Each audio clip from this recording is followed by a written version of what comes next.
जो भी हत्यारा है वो बख्शा नहीं जाएगा। XYZ जो भी हो, आज नहीं तो कल उसको ठोका जाएगा। प्रशासन ठोके तो प्रशासन ठोकेगा, नहीं तो क्षत्रिय करणी सेना के जो हमारे गरम दल के योद्धा है वो ठोक लेंगे। ये जो हत्याएं हुई है, इन हत्याओं के सामने क्षत्रिय करणी सेना जो है वो तैयार है जवाब देने के लिए, लेकिन हम इंतजार कर रहे हैं कानून व्यवस्था का कि वो हमें कब तक इस पे न्याय अधिकार देती। नहीं मिलता है तो फिर हम तो है ही, हमारे जो सोर्स है वो लगे हुए हैं।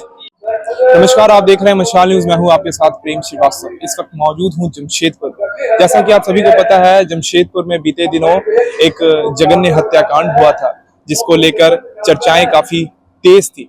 इस वक्त मेरी मौजूदगी जमशेदपुर में है और हमारे साथ करनी सेना के राष्ट्रीय अध्यक्ष हैं। जी हाँ, जैसा कि आपको पता है, करनी सेना के राष्ट्रीय उपाध्यक्ष विनय सिंह की गोली मारकर हत्या कर दी गई थी डिमना रोड में, जिसको लेकर मामला जो है लगातार तूल पकड़ता गया, लेकिन हत्यारों की गिरफ्तारी जो है अभी तक नहीं हुई है।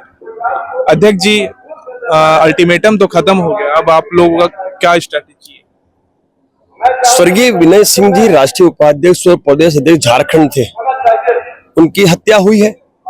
हत्या के पश्चात से आक्रोश आप सबने देखा, हम भी मैदान में उतरे, हमें भी समय दिया गया प्रशासन द्वारा, हमने समय को स्वीकारा, क्योंकि जांच का विषय है तो जांच तो होनी चाहिए।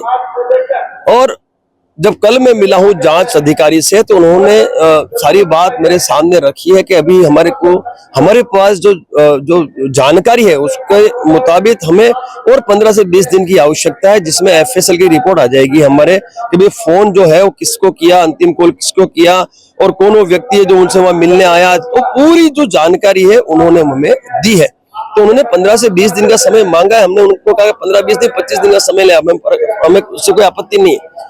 तो ये समय हमने उनको दे दिया है। तो इस मंथ अंत तक हम इंतजार करेंगे उनके निर्णय का, और यदि निर्णय जो है वो न्याय संगत होगा तो ठीक है, नहीं तो देश में कई उच्च जांच एजेंसियां हैं, उनके माध्यम से हम आगे भी जांच करवाएंगे, लेकिन इस हत्या पे से पर्दा जो है हम उठा के रहेंगे। डॉक्टर साहब, जैसे कि बीते सालों 2 साल हो गए आपके करनी सेना के ही संदीप सिंह जी गोगामेडी की हत्या की गई थी, तो ये जो हत्या फिर से हुई है, क्या एक करनी सेना पर हमला देखा जा सकता है? नहीं, इसे आप करनी सेना पर हमला नहीं कह सकते, लेकिन ये भी सही है कि वो समाज की धरोहर थी और ये भी समाज की धरोहर है। तो समाज की धरोहरों की जब हत्या होती है तो इस पूरे समाज का दायित्व बन जाता है कि उन्हें न्याय और अधिकार दिलाए, उन परिवार को न्याय अधिकार दिलाए जिस परिवार से वो बिलोंग करते हैं।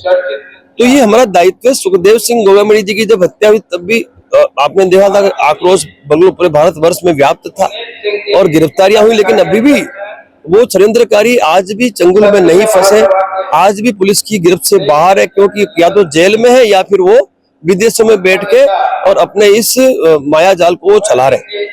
तो इतना ही कहना चाहूंगा कि ये जो हत्याएं हुई है, इन हत्याओं के सामने क्षत्रिय करणी सेना जो है वो तैयार है जवाब देने के लिए, लेकिन हम इंतजार कर रहे हैं कानून व्यवस्था का कि वो हमें कब तक इस पे न्याय अधिकार देती। नहीं मिलता है तो फिर हम तो है ही, हमारे जो सोर्स है वो लगे हुए हैं, हम भी जांच कर रहे हैं, हमारे लोग भी लगे हुए हैं कि इसके पीछे का पूरा षड्यंत्र क्या है।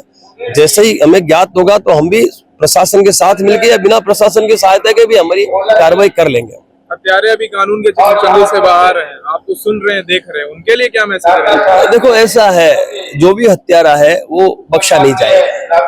XYZ जो भी हो, आज नहीं तो कल उसको ठोका जाएगा। प्रशासन ठोके तो प्रशासन ठोकेगा, नहीं तो क्षत्रिय करणी सेना के जो हमारे गरम दल के योद्धा है वो ठोक लेंगे। इसलिए वो एक कोई बड़ा विषय नहीं है, लेकिन ये विषय जरूर है कि इस परिवार को न्याय अधिकार मिले और जो भी अपेक्षा हमें सरकार प्रशासन से रखी वो उन अपेक्षाओं पे हमें न्याय मिले। तो इन सभी अपेक्षाओं को लेकर हमने आज श्रद्धांजलि सभा का आयोजन किया। परिवार यहाँ उपस्थित है और हमने हमारी अपेक्षाएं रख दी है, और कल सुबह के समय हमारी टीम जाकर कलेक्टर साहब को ये पूरी रजूआत कर देगी, पूरा आवेदन दे देगी, और उसके बेस पर आगे न्याय और अधिकार के लिए हम लोग लड़ते रहेंगे। डॉक्टर साहब, आपकी मौजूदगी जमशेदपुर में कब तक है? सब लोग यही जानना चाहते हैं। जमशेदपुर में मौजूदगी ही हमारी, तो हम कहाँ जा रहे हैं, हम तो इधर ही हैं। जब तक इस हत्या और इस परिवार को न्याय नहीं मिल जाता तब तक हम इस मैदान को छोड़ने वाले नहीं। आपने देखा होगा हमारी आक्रामकता, आपने देखी है, हम एसएसपी ऑफिस पे गए तब आपने देखा, हम आर पार की बात करते हैं, फौजी आदमी है, हमें तो न्याय और अधिकार चाहिए, सरकार है तो सरकार से, प्रशासन से, अन्यथा हमें खुद को भी न्याय अधिकार लेना आता है। हम भी क्षत्रिय हैं, हम भी बिल्कुल सुसज्जित हैं, और हमें आवश्यकता पड़ेगी तो हमारा गरम दल है वो कार्रवाई कर लेगा, हमें उसकी प्रॉब्लम नहीं। लेकिन हम चाहते हैं इस परिवार को न्याय अधिकार मिले, और इस परिवार का वो व्यक्ति गया है, उस व्यक्ति के जाने के पश्चात इस परिवार को कोई परेशानी ना हो, वो भी हमारी जिम्मेदारी बनती है। इसलिए सभी बातों को ध्यान में रखते हुए आज का आयोजन किया गया है। आर्थिक सहायता भी यहाँ से कुछ हुई है, आगे भी आर्थिक सहायता इस परिवार को होती रहेगी, सरकार से भी हम करवाएंगे, प्रशासन से भी करवाएंगे। सारा जो भी है व्यवस्था है, वो सारी व्यवस्थाएं बिल्कुल समय अनुसार होती रहेगी।